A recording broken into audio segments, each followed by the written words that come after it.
Halo, assalamualaikum warahmatullahi wabarakatuh.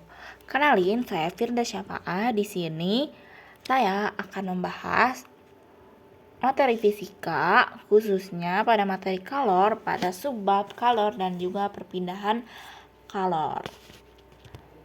Nah, di sini saya punya pertanyaan. Kalian pernah ikut persami, terus ikut api unggunnya?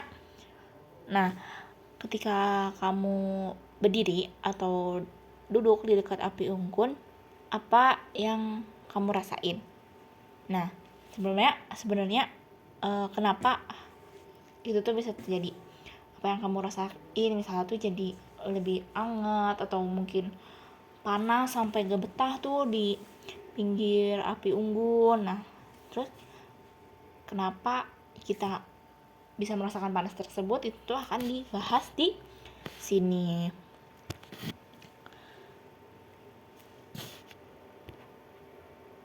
Nah, pada fokus kita di materi ini tuh ada apa itu kalor tentunya, kemudian ada perpindahan kalornya, ada apa aja, kemudian setelah itu ada kuis tipis-tipis.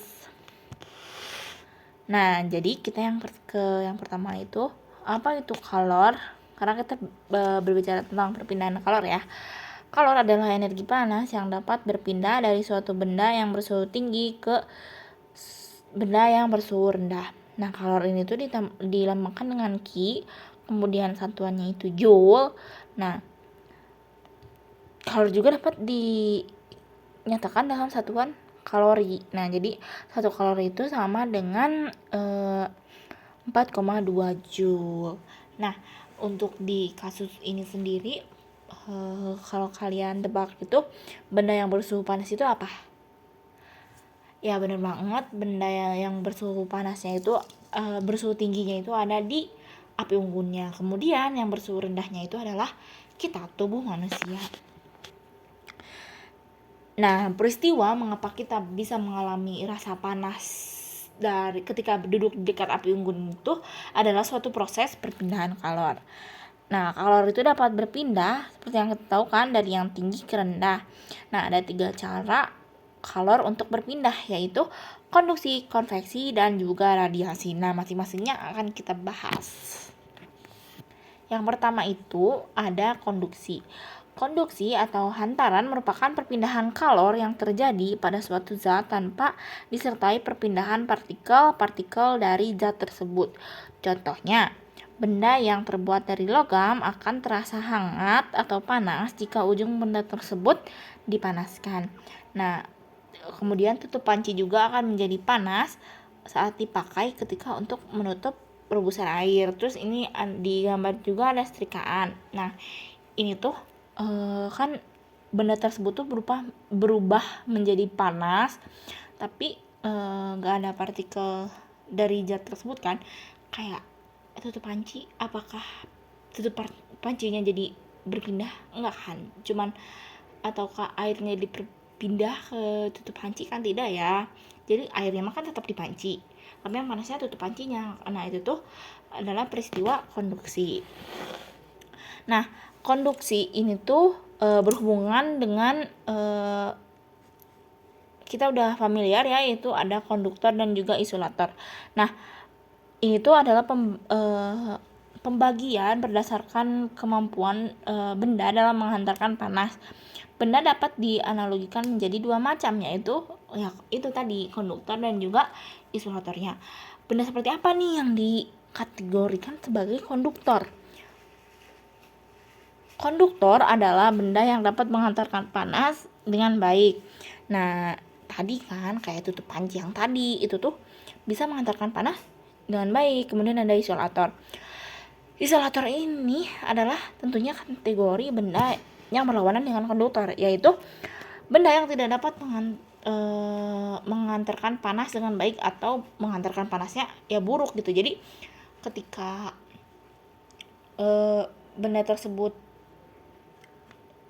berinteraksi dengan panas dan benda tersebut tuh nggak bisa menerima si kalornya itu tidak tertransfer dengan baik, seperti itu. Kayak kenapa sih gagang panci itu terbuat dari plastik ataupun kaca agar ketika kita pegang itu tuh tidak terlalu panas karena benda-benda tersebut adalah isolator. Nah, nilai dari laju konduksinya itu bisa kita hitung dengan cara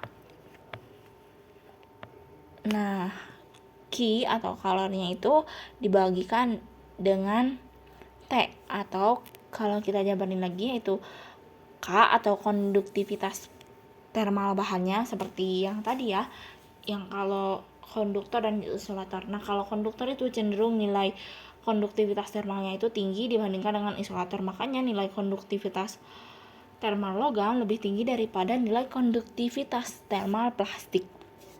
Kemudian dikalikan dengan A, yaitu luas permukaan benda yang berkontak dengan si panasnya. Misalkan si panci kan yang berluas alasnya berapa tuh kan lingkaran, dihitung luas alasnya. Kemudian ada dikalikan dengan delta T, yaitu perbedaan suhu antara perubahan yang terjadinya kan dari yang dingin menjadi panas. Nah, itu dibagikan dengan D, yaitu ketebalan si bahannya atau diameter si bahannya. Nah, kita ke yang kedua, yaitu ada konveksi. Konveksi adalah perpindahan kalor yang terjadi pada suatu zat dengan disertai perpindahan partikel-partikel dari zat tersebut. Nah, contohnya itu adalah gerakan naik turun air saat dipanaskan, kemudian gerakan naik turun kacang hijau atau kedelai yang sebagiannya ketika dipanaskan, kemudian terjadinya angin darat dan juga angin laut. Nah, ada lagi yaitu ketika pergerakan kayak kalau kita lihat di gambar nih kan ada ada air yang bergerak ke atas ke bawah gitu menandakan mendidih. Nah, itu juga sama pergerakan si uap yang kelihatan naik ke atas. Nah, itu tuh adalah bentuk konveksi. Jadi ketika konveksi ini tuh bisa kita lihat gitu kalau ada perpindahannya, karena ya terlihat gerakan si air yang naik turun, kemudian gerakan kacang hijau yang naik turun, jadi bisa kelihatan. Kemudian angin darat dan angin laut juga kan kita bisa ngelihat ya kalau dari gerakan ombaknya. Nah, untuk yang uap juga kan kita bisa ngelihat ya uap itu gimana bentuknya ketika uap itu mengepul dari sebuah panci atau dari sebuah gelas yang panas. Sama seperti konduksi yang tadi, konveksi juga bisa dihitung laju alirannya menggunakan rumus Q dibagi T juga, tapi ini ada sedikit perubahan, yaitu